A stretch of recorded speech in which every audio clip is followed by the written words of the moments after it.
postingan baru di YouTube. Yuk kita bangun bersama channel ini dengan cara subscribe channel ini agar lebih bermanfaat untuk semua. Setuju?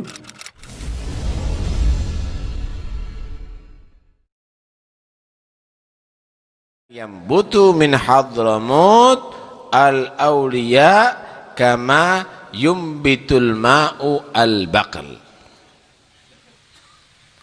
Bermunculan para aulia dari Hadramut seperti bermunculannya ganggang-ganggang ada di air. Air itu enggak lama sudah mengeluarkan lumut.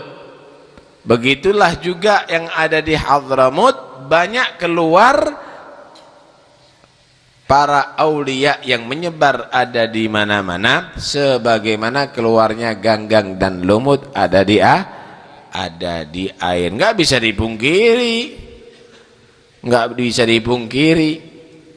karena itu ketika Rasulullah Sallallahu Alaihi Wasallam, ketika Nabi Sallallahu Alaihi Wasallam mendoakan kepada daerah Syam, Syam itu meliputi Palestina, Syria,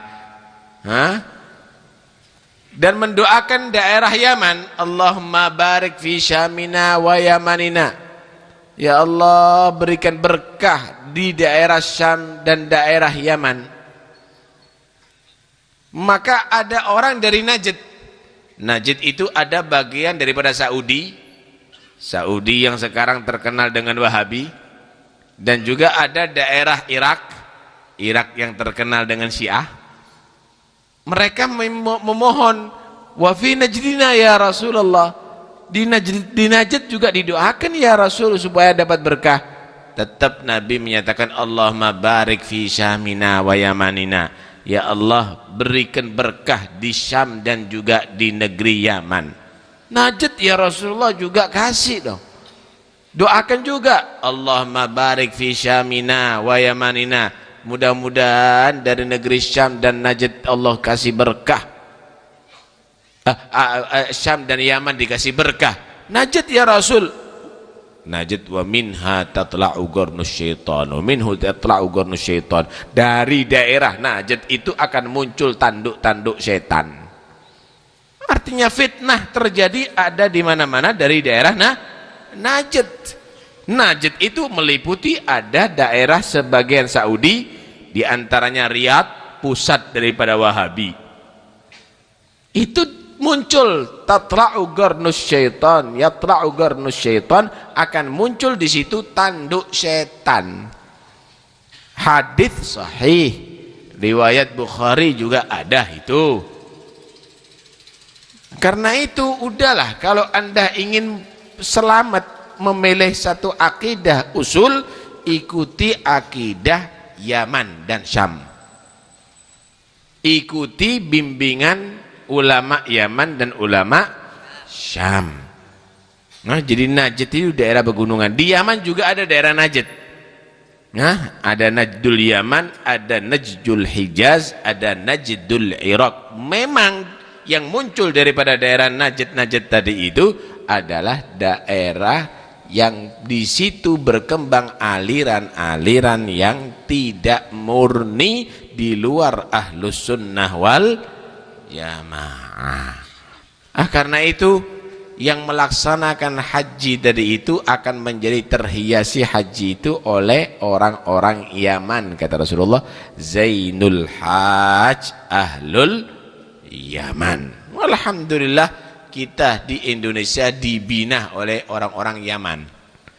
Wali Songo itu datuknya, kalau diurut kembali kepada Sayyid Abdul Malik Ibn Ammil Faqih, itu dari Hadramut. Begitu juga para habaib yang ada di Indonesia kebanyakan dari Hadramut. Hampir seluruh penyebar Islam dunia tadi itu mereka dari Hadramut dan juga dari Syam. Terkenal juga dari para aulia yang muncul ada di negeri Syam. Nggak sedikit mereka tadi itu menjadi para aulia penyebar agama dan tokoh agama. Adapun yang lainnya udah membuat ulah macam-macam, membawa aliran-aliran yang tidak sesuai dengan ajaran Al-Quran dan hadits Rasulullah. Dikit-dikit syirik, dikit-dikit kafir. Bukan hanya yang disyirikkan dan dikafirkan orang-orang biasa, tapi para aulia Allah udah kafir semuanya. Seakan-akan yang Islam mereka sendiri. Ziarah kubur kafir, ada haul kafir, ada tahlil kafir, masuk neraka semuanya kecuali keluarganya aja di surga. Allah menciptakan surga untuk mereka, begitu. Ada lagi yang lebih top lagi, mengkafirkan para sahabat, mengkafirkan istri-istrinya Nabi. Wah, lebih top lagi dah itu. Karena itu udahlah, kalau ingin selamat mengikuti yang dianut, yang dipahami oleh orang-orang Yaman. Itulah yang diisyaratkan oleh Rasulullah sallallahu alaihi wa alihi wasallam. Anda lihat bagaimana mereka menebar Islam. Kalau sekarang yang ada perang ada di mana-mana, ada di Syam kah, ada di Irak kah, sekarang yang terjadi ada di Yaman kah, itu semuanya adalah orang yang berpaham bukan ahli sunnah wal jamaah, Pak. Bukan ahli sunnah wal jamaah. Memang dua kelompok ini, dua aliran ini saling mengkafirkan.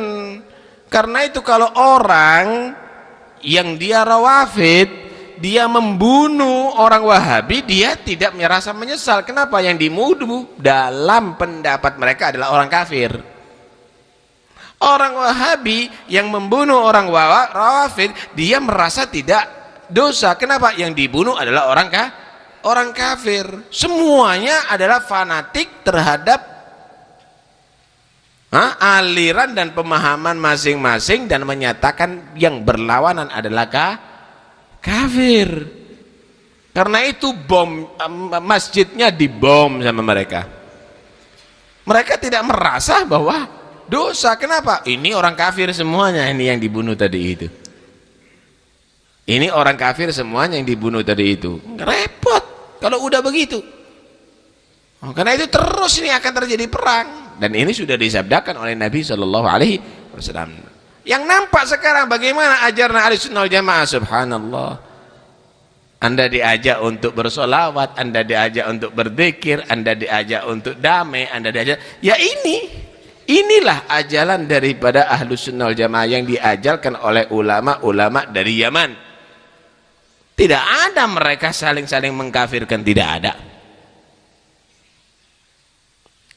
Mereka menyatakan bahwa muslimin adalah saudara. Cuma ada saudara yang perlu diluruskan pemahamannya, perlu diluruskan ajarannya. Kenapa? Karena udah kecampuran dengan pemahaman-pemahaman di luar Islam. Begitu.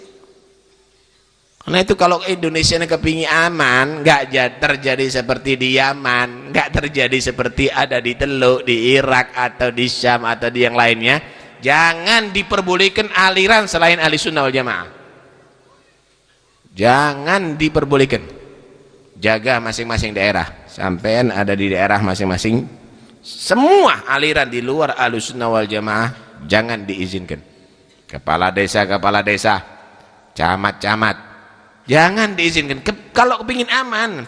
Kalau enggak nanti begitu, semua orang dikafir-kafirkan dah semuanya. Wah, ngetop kalau sudah ngafirkan yang hebat-hebat. Para ulia Syekh Abdul Qadir Jilani kafir, Imam Busiri musyrik. Nanti ada lagi istri-istrinya Rasulullah kafir, Sayyidina Abu Bakar kafir, Sayyidina Umar kafir, Sayyidina Utsman kafir. Kafir semuanya. Ini tak orang yang beriman ini. Dan itulah yang terjadi, Karena itu udah, sekarang kita harus melindungi daerah kita masing-masing. Ini ulama-ulama harus bersatu biar aman. Damai itu nikmat. Perang itu susah, tawuran itu susah, damai itu nikmat. Yang membuat tawur, yang membuat susah, yang buat ribut adalah yang menyebarkan aliran di luar Ahlussunnah wal Jamaah. Udah bener-bener ke Indonesia dari dulu damai. Udah bener orang Indonesia dari dulu yang dibaca maulid, dzikir, yang dulu dibaca kitab Bukhari, kitab Muslim, Abi Dawud, Muwatta, Nasai, Tirmidzi. Ini sekarang muncul lain lagi. Oh, yang melaksanakan ini bid'ah, masuk neraka. Oh, yang melaksanakan ini syirik. Muncul lagi. Wah, itu Bukhari begini, itu dan ini, itu dan ini. Sok tahu. Belajarnya nggak kelihatan, ngomongnya nyalakan sana nyalakan sini. Udahlah, percaya sama kita, percaya sama Wali Songo, percaya sama Aulia, percaya Faqihul Muqaddam, percaya dengan Syekh Abdul Qadir Jilani, percaya dengan Sayyidina Muhajir, percaya dengan mereka semuanya bahwa mereka adalah mengawal akidah ini dengan sebenarnya sampai kepada kita, yaitu akidah Ahlus Sunnah wal Jamaah.